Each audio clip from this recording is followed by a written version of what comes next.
Si effectivement, dans les sondages, elle commence à progresser, alors oui, effectivement, ce sera de l'intérêt de Netanyahou de dire, voilà, la droite est pluraliste, elle est représentée par le sionisme religieux, elle est représentée par le Likoud, elle est représentée par Ayelet Shaked, par les deux partis religieux, et ceci, effectivement, parce que 4 députés d'Ayelet Shaked, c'est inévitablement une coalition à 61 députés, ce que recherche Benjamin Netanyahou. Nous sommes en ligne avec le professeur Denis Charbit. Denis, bonjour, Boker Tov. Bonjour Daniel Haïk, bonjour. Merci d'être avec nous ce matin pour nous aider à mieux comprendre, à décrypter en fait ce qui s'est passé jeudi soir avec la clôture des dépôts des listes électorales avec une surprise de taille. Il s'agit essentiellement donc de cette scission au sein du secteur arabe de la liste arabe unifiée, scission entre le parti Balad et les deux autres formations qui composaient cette liste arabe unifiée, à savoir le parti Ta'al de Ahmed Tibi et le parti communiste, que l'on appelle le parti communiste Hadash.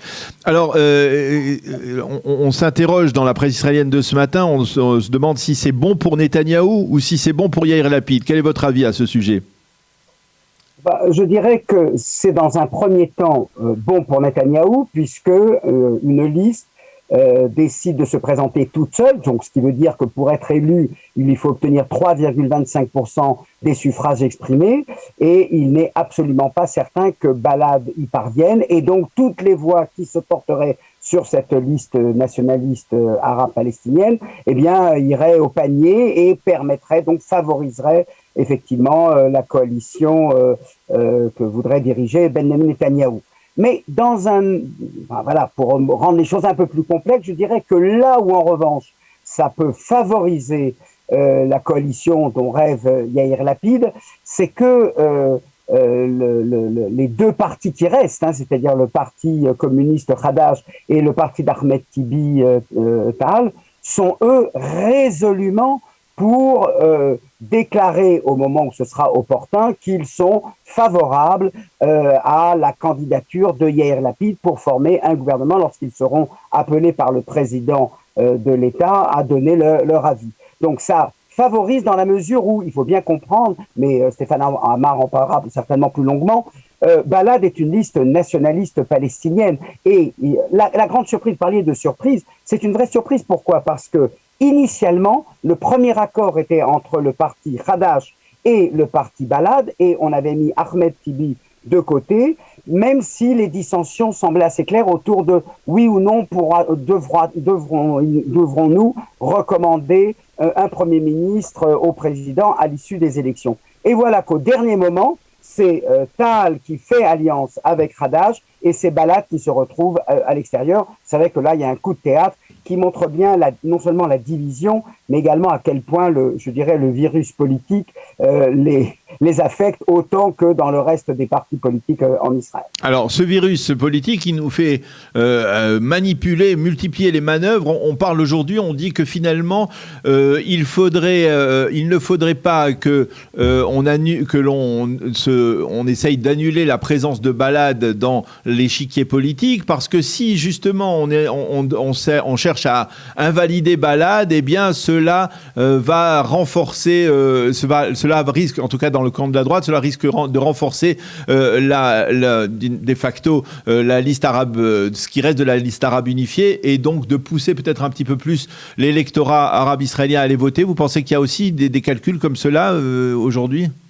Je dirais que ce qui est un petit peu peut-être navrant dans la vie politique actuelle que nous menons, et c'est vrai depuis déjà 3 ans, c'est que tout notre temps est consacré à analyser les effets de telle ou telle mesure. Alors, il y a une chose qui est à peu près sûre, ça je crois que tout le monde peut le dire, c'est qu'il est absolument inconcevable que et Balad, et Raham, et la liste unifiée, ou ceux qui en restent, obtiennent chacune 4 députés. Ou alors il faudrait qu'il y ait un raz-de-marée dans les semaines, dans la campagne électorale qui va bientôt commencer, et qu'on assiste à une progression, alors que tous les sondages nous disent que justement, il y aura une chute dans l'électorat. Donc là, il est à peu près certain, on ne sait pas lesquels des 3 va passer le seuil d'éligibilité. Il est à peu près, en tout cas mon hypothèse, c'est que les 3 n'y arriveront pas.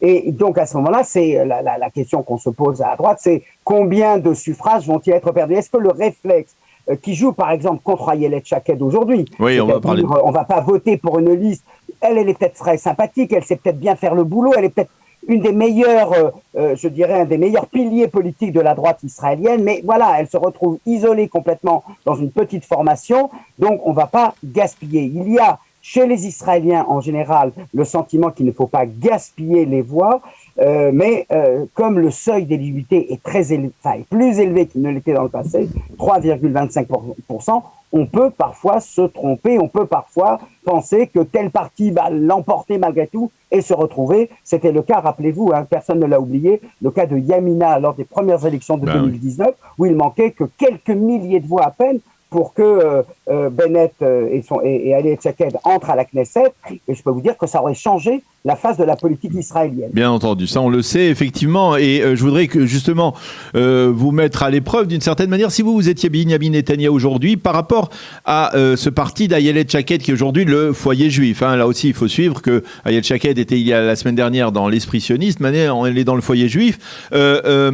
Concrètement, si vous étiez Binyamin Netanyahou, y compris en ayant, on va dire, les relations délicates que vous avez entretenues, disons, avec Ayelet Shaked, qu'est-ce que vous feriez? Est-ce que vous encourageriez une partie de l'électorat de droite à voter en faveur d'Ayelet Shaked pour qu'elle puisse passer le seuil d'éligibilité et offrir d'une certaine manière sur un plateau d'argent les 61, une coalition gouvernementale, ou alors vous essaierez comme on dit, de ponctionner les voix et de faire en sorte qu'elle s'écrase? Voilà. C'est là où on voit à quel point l'obsession des sondages dicte en fait toute stratégie aujourd'hui ou toute tactique politique aujourd'hui. Dans la mesure où elle est créditée aujourd'hui de 1,9%, me semble-t-il, des suffrages, je dirais que la meilleure stratégie en termes de communication, c'est d'ignorer Ayelet Shaked, c'est de ne pas en parler, de laisser faire, de telle sorte que les électeurs eux-mêmes qui lui sont favorables, il doit y en avoir quand même quelques dizaines de milliers, eh bien, se disent non, finalement, c'est peine perdue, ou bien, voilà, se retrouvent en petit nombre, et en quel cas, ça n'aura pas beaucoup d'impact. Et je vais vous dire d'autant plus que c'est une chose dont on n'a pas beaucoup parlé, Daniel, c'est que, vous savez, au final, je dirais que ce qui est plus important encore, c'est pas simplement les unions entre les partis, mais les accords qu'ils font entre eux pour pouvoir céder l'un l'autre. Or, Ayelet Shaked n'a pas d'accord avec aucun parti de droite. Les accords ont déjà été signés. Shas Yadut Torah, Tzionut Datit, le sionisme religieux avec le Likoud. Et donc, je dirais, ça ne fait qu'augmenter, je dirais, l'inutilité ou l'inefficacité d'un vote pour elle. Si effectivement, dans les sondages, elle commence à progresser, alors oui, effectivement, ce sera de l'intérêt de Netanyahou de dire, voilà, la droite est pluraliste, elle est représentée par le sionisme religieux, elle est représentée par le Likoud, elle est représentée par Ayelet Shaked, par les deux partis religieux, et ceci, effectivement, parce que 4 députés d'Ayelet Shaked, c'est inévitablement une coalition à 61 députés, ce que recherche Benjamin Netanyahou. Alors, je vais essayer de vous poser peut-être une colle. Quelle est, Denis, la différence? Parce que il y a un sujet dont on ne parle jamais, ce sont les plateformes politiques des différentes formations qui se présentent à la Knesset.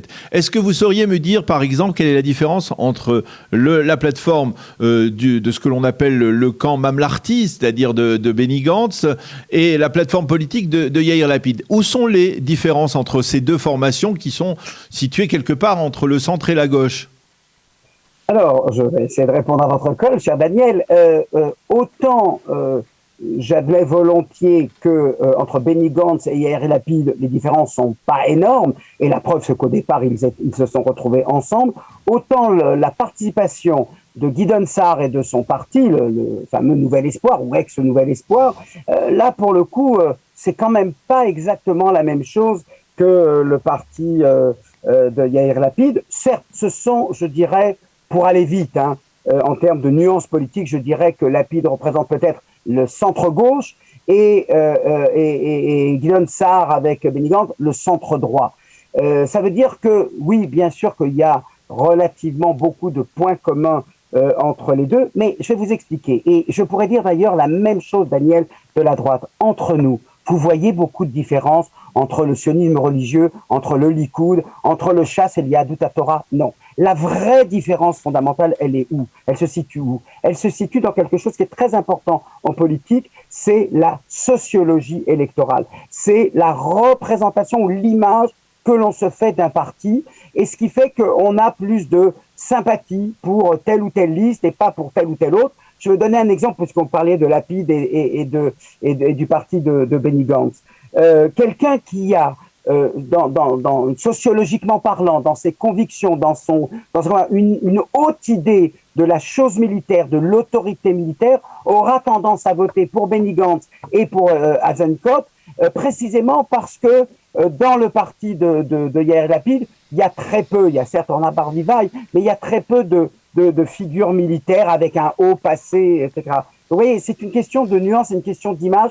Dans quel parti on se représente le mieux? Mais en termes d'action politique, en termes d'idéologie, il faut bien reconnaître que sur la plupart des points, il y a de grandes différences. On pourrait dire la même chose du Parti travailliste et du Meretz. Donc c'est vrai que les différences sont beaucoup moins accusées. Ce qui ne veut pas dire que Avoda Meretz, Lapid Gantz et Likoud et sionisme religieux, tout ça c'est la même chose. Ça je ne le crois absolument pas. Mais ce qui est clair en tout cas, c'est que les partis politiques cherchent à se donner une image, une représentativité, et que cette image-là fait que vous allez voter pour tel ou tel autre parti sans tenir compte forcément de la composition. Qui connaît les députés du parti centriste Yesh Atid? Très peu de personnes ne les connaissent.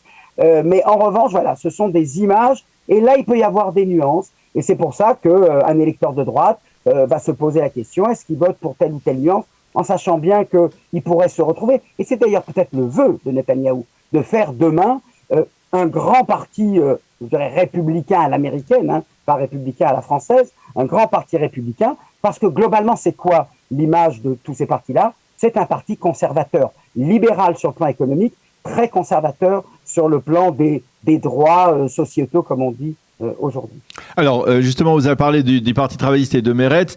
Deux questions à ce sujet. C'était une erreur de la part de Merav Michaeli de ne pas avoir accepté l'union, ou alors, et aussi, dans la conjoncture actuelle, comment vous expliquez que Merav Michaeli, qui l'an dernier a été considéré comme une étoile montante, hein, on va dire, dans l'échiquier politique, qui avait réussi à redorer le blason du Parti travailliste, lui redonner un peu d'oxygène. Elle stagne aujourd'hui autour des 5 mandats, alors que le parti en avait 7 ou 8 potentiellement. Oui, c'est vrai qu'elle a eu certaines difficultés. C'est vrai que son obstination à ne pas vouloir d'union n'a pas été bien comprise. Elle l'a fait d'une manière un peu rêche, un peu rigoureuse. Certes, vers la fin, elle a essayé d'être plus pragmatique en disant, mais attendez, je ne le fais pas, non pas forcément parce qu'il y a un écart entre les deux partis, mais précisément parce que tous les sondages disent bien que lorsque les deux partis vont ensemble, eh bien, il y a une perte de l'électorat, et lorsqu'ils courent séparément, au contraire, ça ne fait que renforcer les scores des deux partis en question, surtout que dans les dernières estimations, et encore une fois, vous voyez l'obsession qu'on a des sondages, on ne donne à aucun des deux partis, on ne donne 4 députés, c'est-à-dire ils ont tous au moins 5 députés. Et donc, dans ce contexte-là, pourquoi les mélanger? Mais c'est vrai qu'au-delà de ça, sociologiquement parlant, on voit pas... Alors oui, il y a certainement plus de gens qui votent pour le Parti travailliste qu'ils ne votent pour Meretz, encore que c'est pas complètement certain. Là aussi, ce sont des nuances. En tout cas, c'est vrai qu'elle n'a pas bien su gérer... je dirais qu'elle n'a, me semble-t-il, hein, elle n'a pas pratiqué suffisamment le discours de concession. C'est-à-dire quelque chose qui aurait consisté à écoutez, oui, je l'envisage, oui, je le considère, mais au final, je suis arrivé à la conclusion. On a eu le sentiment que c'était quelque chose, une sorte de réflexe, comme ça, spontané, et bon, voilà, et ça ne lui a pas, voilà, et ça ne lui vaut pas beaucoup d'appui. En tout cas, les sondages n'accréditent pas d'un score supérieur à celui du Meretz aujourd'hui. Est-ce que vous êtes d'accord, pour terminer, Denis, que, on va dire, la clé de ces prochaines élections, ce sera le taux de participation, que ce soit dans le secteur général ou alors et en particulier dans le secteur arabe? Oui, c'est ce qu'on dit, puisque vraisemblablement tout le monde ira voter, on n'aura pas il n'y aura pas d'abstention parmi ceux qui se sont déjà présentés lors des dernières élections. Vraisemblablement, on va... Alors, la différence sera pas énorme, mais si ce n'est que s'il y a différence, fût-elle ténue, elle peut effectivement bouleverser la configuration du futur gouvernement. Donc, c'est vrai, c'est la lutte contre l'abstention au sein de secteurs où traditionnellement on ne va pas voter. Donc, c'est en général les couches populaires de la société israélienne. C'est là vraisemblablement, peut-être aussi auprès de la jeunesse, toutes classes confondues. Je crois que c'est dans ces trois secteurs-là que la campagne va se faire. Une campagne qui s'avérera sans doute très morne. Elle ne va pas nous apporter beaucoup de surprises, beaucoup de coups bas sans doute, mais pas beaucoup de surprises. C'est sans doute, dira-t-on, le dernier combat de Benjamin Netanyahou, et on verra si cette fois il l'emportera ou non. Eh bien, on le verra. On a encore près d'un mois et demi avant de connaître la réponse à cette question. Merci beaucoup, Denis Charbit, professeur Denis Charbit, d'avoir été avec nous ce matin pour nous aider à décrypter la situation politique actuelle. Merci, bonne journée, à bientôt. Merci. Et Shana Tova. Merci, Shana Tova. Bonne année.